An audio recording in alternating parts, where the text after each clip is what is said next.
I kissed Marcus at my sister-in-law's wedding. Not my husband. Marcus.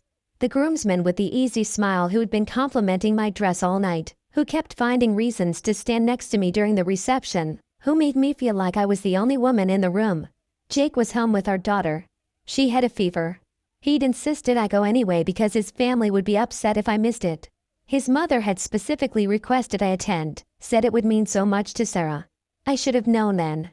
I should have seen it. But I was so tired. Tired of feeling invisible.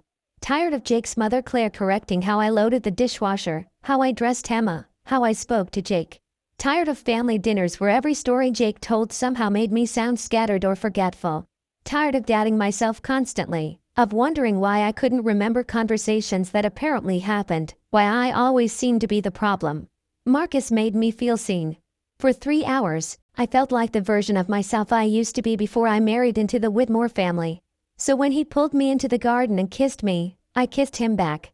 It lasted maybe 30 seconds. I pulled away, horrified. Apologized. Went back inside and left immediately.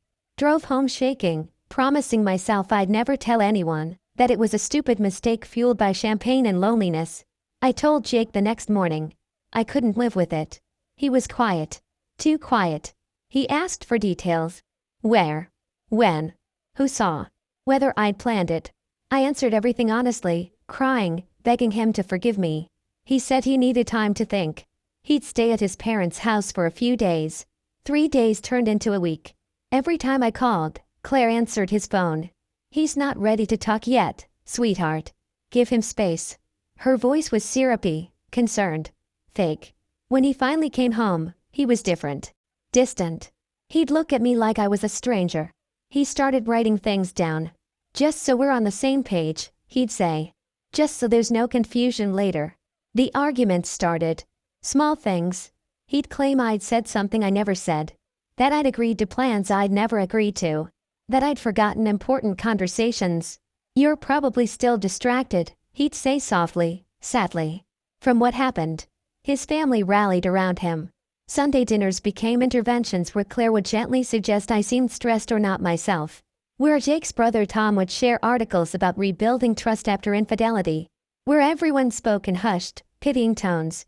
I threw myself into fixing it. Therapy. Love notes. Cooking his favorite meals. Being the perfect wife. But nothing worked. Jake kept lists. Documented everything.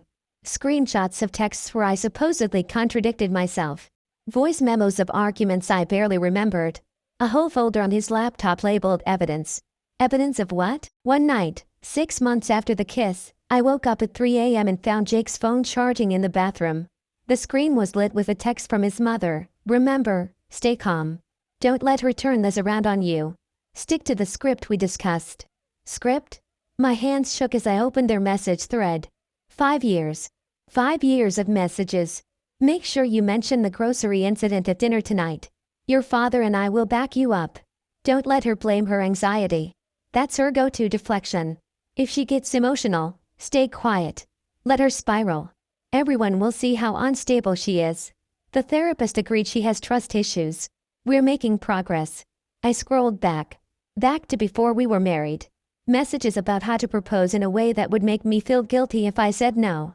How to introduce the idea of me quitting my job naturally. How to frame his mother's involvement in our lives as help instead of control. I found a thread from the night of the wedding. Claire, is she there? Jake, yes. Marcus is working his magic. Claire, perfect. This gives us everything we need. She'll confess because she's too honest for her own good. Then we can really start shaping things. I dropped the phone like it was on fire. They'd set me up. The whole thing. Marcus was Claire's friend's son. The fever Emma supposedly had? I checked the calendar. Emma had been healthy that week. Jake had lied to create a reason for him to stay home, to make me go alone, to put me in a position where I'd be vulnerable. And I'd walked right into it. I kissed Marcus. That part was real. My choice. My mistake. But everything that came after, everything I blamed myself for, every moment I felt crazy or broken or wrong, had been engineered by the people who were supposed to love me. I sat on the bathroom floor until sunrise, reading years of manipulation. Years of my husband and his mother plotting how to make me question myself, depend on them, become small and manageable. The cruelest part? I'd given them the ammunition they needed. One kiss. One stupid, selfish moment. And they turned it into a weapon that justified everything. Jake found me there in the morning, surrounded by printed screenshots. His face went pale, then hard. "You went through my phone," he said. "Not I'm sorry. Not I can explain. Just anger that I discovered the truth." "You set me up," I whispered. "The wedding. Marcus. All of it. You still kissed him," he said. "That was your choice. Everything after was just consequences. You've been torturing me for 5 years. I've been protecting myself. And Emma. From someone who proved she can't be trusted." His mother's words. His mother's logic. Coming out of my husband's mouth. I realized then that I'd never been married to Jake. I'd been married to Claire's son. A man she'd shaped and controlled since birth. Who'd been taught that love meant obedience, that partnership meant power, that his wife was something to manage instead of cherish. And I'd given them exactly what they needed to justify it all. I moved into my sister's apartment that afternoon. Jake didn't stop me. He watched from the doorway as I packed Emma's things, his face blank. When Emma asked why Mommy was crying, he knelt down and whispered something in her ear that made her look at me with confusion. "Mommy made some mistakes," I heard him say. "But we still love her." The way he said mistakes. Plural. Like the kiss was just the beginning of a list he'd been compiling. My sister Rachel held me while I sobbed that first night. I showed her the messages. All of them. She turned pale reading them. "You need a lawyer," she said. "Now." I hired one the next day. Catherine Chen. She was expensive but came highly recommended for difficult divorces. I gave her everything. The screenshots, the timeline, the documented proof of 5 years of psychological manipulation. She read through it all, her expression growing darker. "This is bad," she finally said. "But not in the way you think." My stomach dropped. "What do you mean?" "You have proof that your husband and his mother conspired to create situations that made you doubt yourself. That's disturbing. Potentially abuse. But it's not illegal. And in a custody battle?" She looked at me carefully. "You admitted to infidelity." He documented years of what he'll frame as erratic behavior. He has witnesses, his entire family, who will testify that you've been unstable, difficult, possibly mentally unwell. But they caused that. They made me think I was losing my mind. I believe you. But proving that to a judge? When you've already admitted to the affair. When his documentation shows a pattern that supports his narrative. She shook her head. They've been building a case against you for 5 years. Whether they planned it from the start or opportunistically gathered ammunition, it doesn't matter. They have it. I felt my chest tighten. What about Emma? Catherine's silence was answer enough. "No," I said. "No, they can't take her from me. They won't take her completely. But Jake will push for primary custody.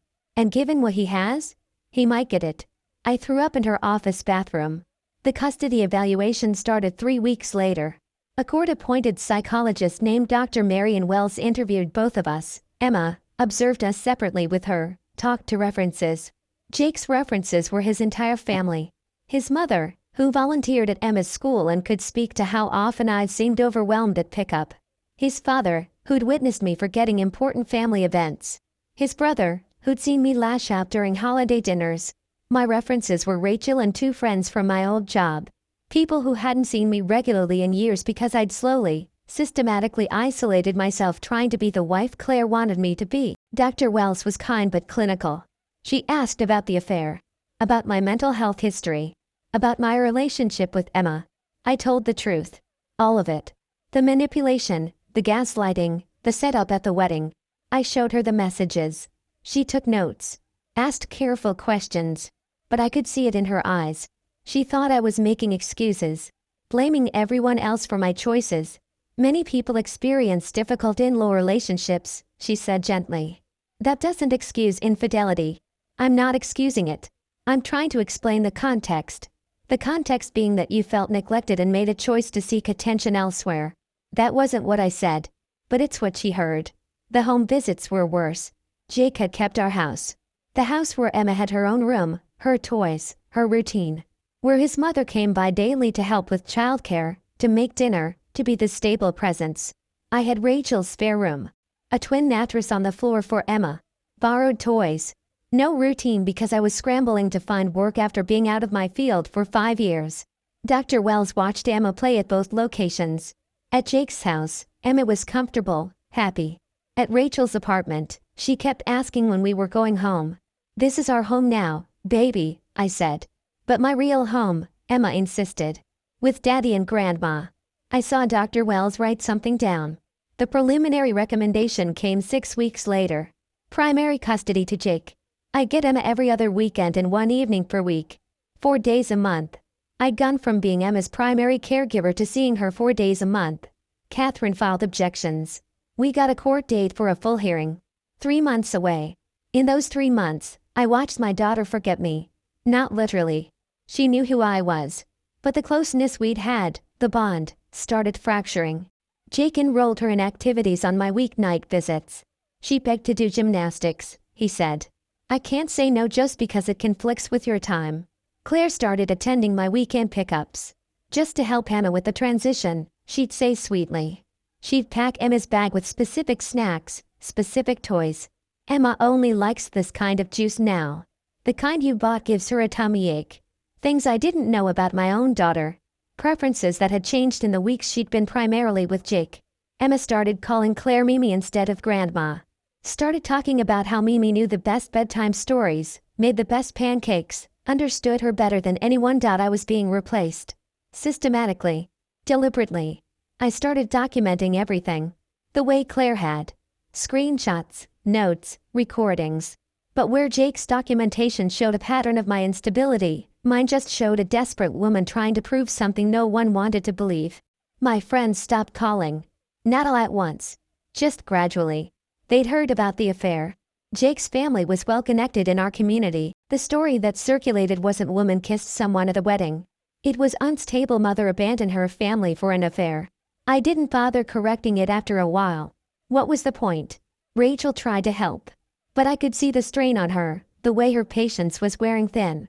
I was drowning and pulling her down with me. I got a job finally. Administrative work at a medical supply company. It paid a third of what I used to make. I moved into a studio apartment, got Emma a proper bed for my weekends. The court hearing was a nightmare. Jake's lawyer painted me as selfish, impulsive, mentally unstable. He brought up the affair repeatedly. Questioned why I'd gone through Jake's phone instead of trying to communicate. Suggested I was paranoid, seeing conspiracies where there was just a family trying to help a struggling mother. Claire testified. Cried on the stand about how she'd tried so hard to support me, but I'd always pushed her away. How she'd seen me become increasingly erratic after Emma was born. How she'd begged Jake to get me help. Jake testified calmly, sadly. Said he still loved me but had to protect Emma.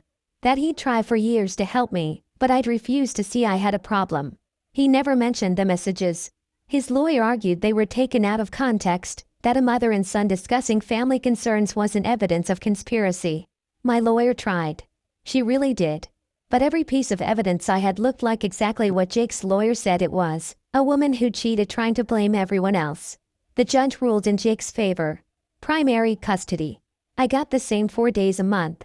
Plus, a recommendation that I attend therapy to address trust issues and impulsive behavior before any custody arrangement could be reconsidered. I stood outside the courthouse afterward, watching Jake load Emma into his car.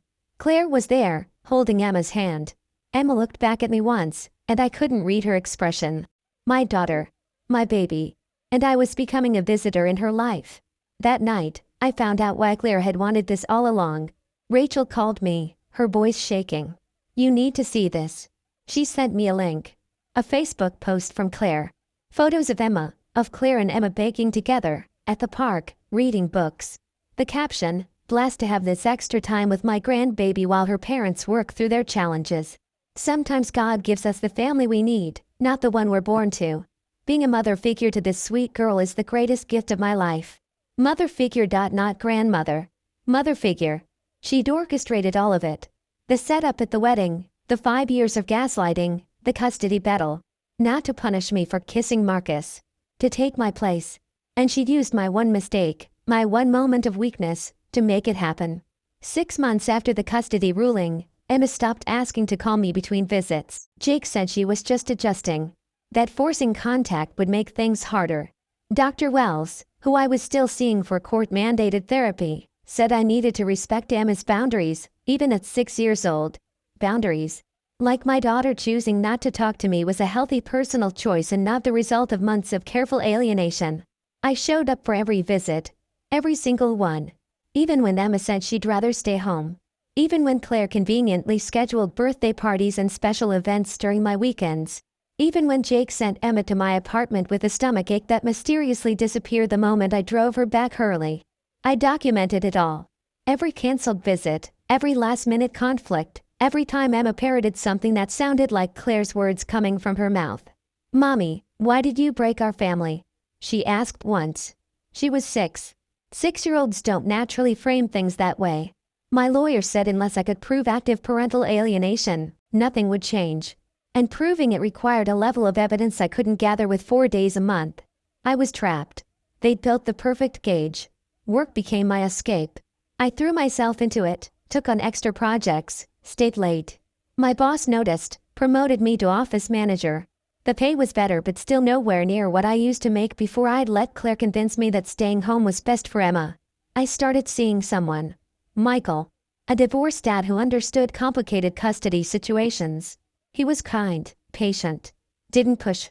For a few months, I almost felt normal again. Then Emma saw him during a pickup. She told Jake. Jake told his lawyer. Suddenly there was a motion to modify custody further because I was introducing unstable relationships into Emma's life. Michael, who taught middle school and volunteered at a food bank, was framed as a potential danger to my daughter. Michael ended things after that. "I can't be the reason you lose more time with your kid," he said. I didn't blame him. I'd become toxic. Everything I touched turned into ammunition. Emma's 7th birthday party was at Claire's house. I wasn't invited. Jake said it was Emma's choice. That she'd ask for just family. I drove by the house that day. Saw the decorations, heard the laughter. Saw Emma through the window, wearing a princess dress, blowing out candles surrounded by Jake's entire family. I wasn't family anymore. I sent a gift. A book we used to read together when she was little. Jake texted me later. Emma said thank you but asked why you couldn't just respect her space. 7 years old. Using phrases like respect her space. I started finding my old self again out of necessity. Joined a support group for parents dealing with alienation. Learned I wasn't alone. The room was full of mothers and fathers who had made mistakes, who'd been outmaneuvered by vengeful exes and their families, who were watching their children disappear in real time. Some had done worse than me. Some had done nothing wrong at all. It didn't matter. We all ended up in the same place. The system isn't built for this, a woman named Diane told me. She hadn't seen her son in 4 years.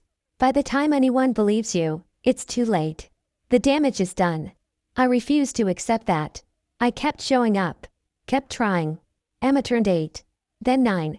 The visits became more strained. She'd spend our time together on her iPad, texting Jake, asking when she could go home. When I tried to plan activities, she'd say she didn't like those things anymore.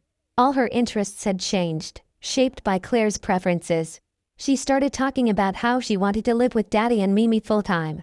How my apartment was boring. How she had friends and activities she was missing for these visits. Jake filed for modification of custody when Emma was 9. Said Emma was old enough to express her preference. That forcing her to visit me was causing emotional distress. The judge interviewed Emma privately. Afterward, he reduced my custody to 1 weekend a month. 2 days. I got 2 days a month with my daughter. Catherine stopped returning my calls after that. I'd maxed out what I could afford in legal fees. There were no more moves to make. I saw the rest of it coming but couldn't stop it. Emma's birthday posts on Claire's Facebook, always with that mother figure language. Emma starting to call Claire mom in casual conversation. Jake's family photos where I'd been completely erased from the narrative. When Emma was 10, she asked Jake if she could stop visiting me entirely. He brought it back to court. By then, Emma was articulate, poised. She told the judge I made her uncomfortable. That she felt anxious before visits. That she'd rather spend weekends with her friends and activities. The judge asked if she loved me. She paused. I guess. But I don't really know her anymore. I don't really know her anymore. 10 years old. Talking about her mother like a distant relative. The judge suspended visits pending family therapy. But Emma refused to participate. Said being forced into therapy with me was traumatic. That word. Traumatic. Claire's word. My daughter, my baby, who I'd nursed and rocked and sang to every night for the first 4 years of her life, had been taught to see me as trauma. I haven't seen Emma in person in 8 months. She's 11 now? Jake sends school photos once a year, a legal requirement. In the last one, she's standing between Jake and Claire, smiling. She looks happy. She looks like she never had a mother at all.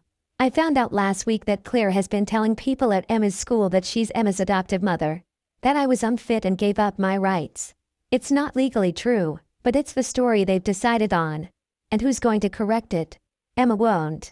She believes it now too, I think. My lawyer, a new one I can barely afford, says I can push for reunification therapy when Emma's older. That sometimes alienated children reconnect in their late teens or 20s when they're out from under the influencing parents' control. Sometimes. Not always. Not even usually. I think about that kiss constantly. 30 seconds. One stupid, selfish choice made when I was lonely and desperate and being systematically destroyed by people I thought loved me. I'm not innocent. I own what I did. But the punishment didn't fit the crime. It never does in these situations. Claire got exactly what she wanted. She has my daughter, my husband, my entire life, repackaged with her at the center. And she did it using the one moment I gave her. The one crack in my armor. People ask if I regret the kiss. That's the wrong question. Of course I regret it. But I regret more that I didn't see what was happening sooner. That I didn't trust myself when I felt crazy. That I married into a family that saw me as an incubator and a placeholder, never a person. I regret that I was so desperate to be good enough for them that I let them convince me I was fundamentally broken. I regret that my daughter will grow up believing her mother abandoned her, when the truth is I've been fighting for her every single day while being buried under an avalanche of lies. Mostly I regret that other women will read this and think it won't happen to them. That their situation is different. That they're smarter or stronger or more careful. I thought that too. I have a life now, I guess. Work. A small apartment. Rachel still talks to me, though we're not as close. The damage of watching someone drown for years does that. I keep Emma's room ready for visits that won't come. Her old stuffed animals on the bed. The nightlight she used to need. Books we'll never read together again. Sometimes I drive by the house, Jake and Claire's house now essentially. I see Emma in the yard. Growing up. Becoming someone I don't know. She'll hate me forever, probably. Claire will make sure of that. And if Emma ever does learn the truth, years from now, it'll be too late. You can't get childhood back. You can't undo the loss of your mother during the years you need her most. That's what Claire knew. That's what she counted on. One kiss. 5 years of systematic destruction. And a lifetime watching my daughter grow up in the arms of the woman who stole her from me. I wasn't a perfect wife, but I was a good mother. They took that from me anyway. If you're reading this and something feels wrong in your relationship, trust yourself. Document everything. Don't wait until they've built a case so airtight that your own child won't believe you. Because by the time you realize you're in quicksand, you're already drowning. And the people holding the rope will be the same ones who pushed you in. Some mistakes cost you everything. Mine cost me my daughter. And the worst part is knowing that to everyone else, I'm just another woman who cheated and lost custody. Another cautionary tale about infidelity. No one asks what came before. No one asks what drove me there. No one asks who benefits from my destruction. Claire does. She's raising my daughter now. And I'm just the woman who gave her the excuse she needed to make it happen.